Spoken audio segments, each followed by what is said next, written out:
Have you ever heard a story so incredible it sounds like it essie straight out of a blockbuster movie? A tale of courage so immense it defies belief? Today, we're journeying back to the rugged, unforgiving mountains of the northwest frontier of British India to the year 1897. We're going to uncover the story of the Battle of Saragarhi, a last stand so legendary that it's studied in military academies around the world. Imagine this, a tiny, remote outpost named Saragarhi. It's not a mighty fortress, just a small stone blockhouse, more of a communication post than a military stronghold. Its job is to relay messages between two larger forts, Fort Lockhart and Fort Gulistan, using a heliograph, a device that reflects sunlight to send Morse code. Without Saragarhi, the two main forts would be completely blind to each other's status. Holding this crucial link are 21 soldiers. Not just any soldiers, but proud, turbaned warriors of the 36th Sikhs, a regiment in the British Indian Army renowned for its bravery. They are led by Havildar Ishar Singh, a veteran soldier known for his stern discipline and unwavering courage. On the morning of September 12, 1897, the horizon began to darken. But it wasn't with clouds. It was with thousands upon thousands of Afghan and Pashtun tribesmen determined to overrun the British-held forts. Their first target? The weakest link in the chain, Saragarhi. The soldier on watch, Sepoy Gurmukh Singh, peered through his binoculars. The estimate was staggering. Anywhere from 10,000 to 12,000 fighters were descending upon them. He quickly alerted Havildar Ishar Singh. The situation was beyond critical. 21 men against an army that could swallow them whole without a second thought. Gurmukh Singh immediately got to work on the heliograph, signaling the dire news to Colonel Houghton at Fort Lockhart. He reported the overwhelming enemy numbers and requested reinforcements. The reply from the colonel was heartbreaking, but realistic. It was impossible. They couldn't send help in time. The 21 soldiers were completely on their own. Colonel Houghton gave them the option. They could attempt to abandon the post and retreat. It was their decision to make. Havildar Ishar Singh gathered his men. He relayed the colonel's message.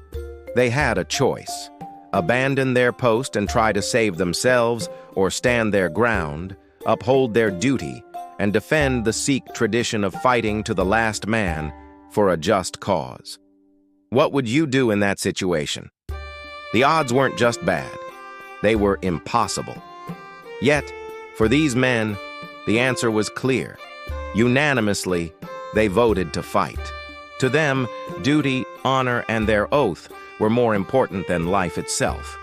They would make their last stand at Saragarhi.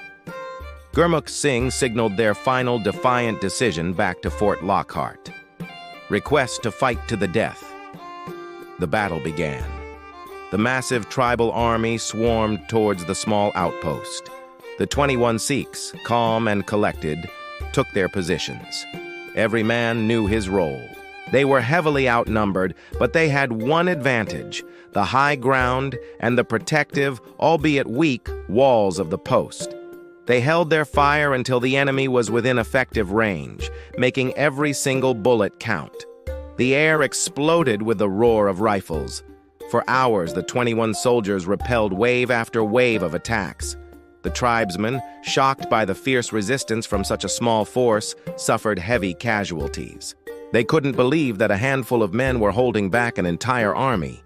The attackers tried everything. They tried rushing the walls, but were cut down by disciplined volleys of fire.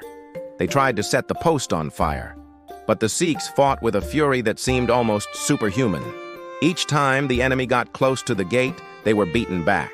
Havildar Ishar Singh was everywhere, moving among his men, shouting encouragement, and fighting with the ferocity of a lion. He knew this was more than a battle. It was a testament to their spirit. But numbers eventually take their toll.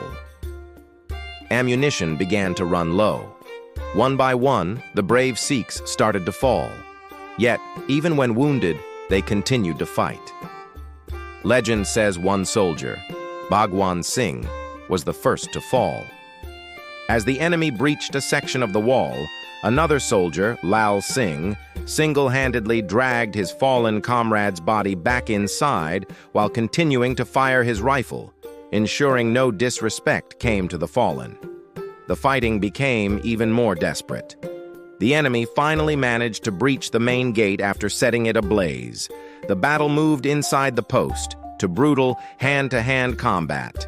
Bayonets, swords, and sheer grit became the weapons of choice. The Sikhs, even as their numbers dwindled, fought like cornered tigers. Havildar Ishar Singh, seeing the end was near, ordered his remaining men to fall back to the inner sanctum of the post, while he himself stayed at the breach, holding off the enemy alone to buy his men precious seconds. He is said to have fought until he was overwhelmed, taking down numerous foes with him. Now, only a few men were left, fighting from the central building. The last man alive was the young signalman, Sepoy Gurmukh Singh. The very man who had sent the first warning was now the last witness. All his comrades were gone. Did he surrender? Did he try to hide? No. He did his duty. He calmly packed away his heliograph, picked up his rifle, and with the traditional Sikh war cry, "Bole so nihal, Sat Shri Akal," he charged into the fray. It is said he took down 20 attackers before he too fell. The battle was over. The 21 were gone. But they had held the post for over 6 hours. Their sacrifice was not in vain. By holding up the massive army for an entire day, they gave the British forts, Lockhart and Gulistan, crucial time to prepare their defenses and call for reinforcements. When the tribal army finally turned their attention to Fort Gulistan, they were exhausted and their morale was battered. They had lost hundreds of men trying to take a tiny post defended by only 21 soldiers.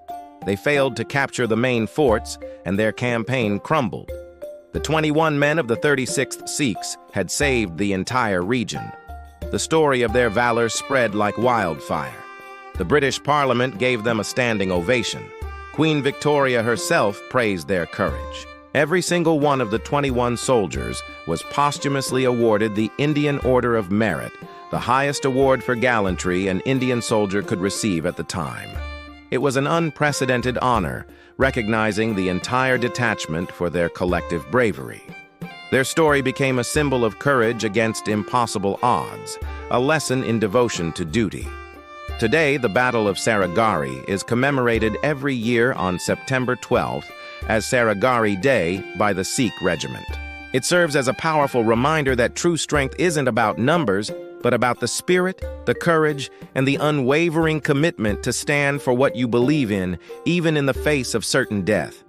The story of these 21 heroes teaches us that sometimes the greatest victories are not about survival, but about the legacy of honor you leave behind.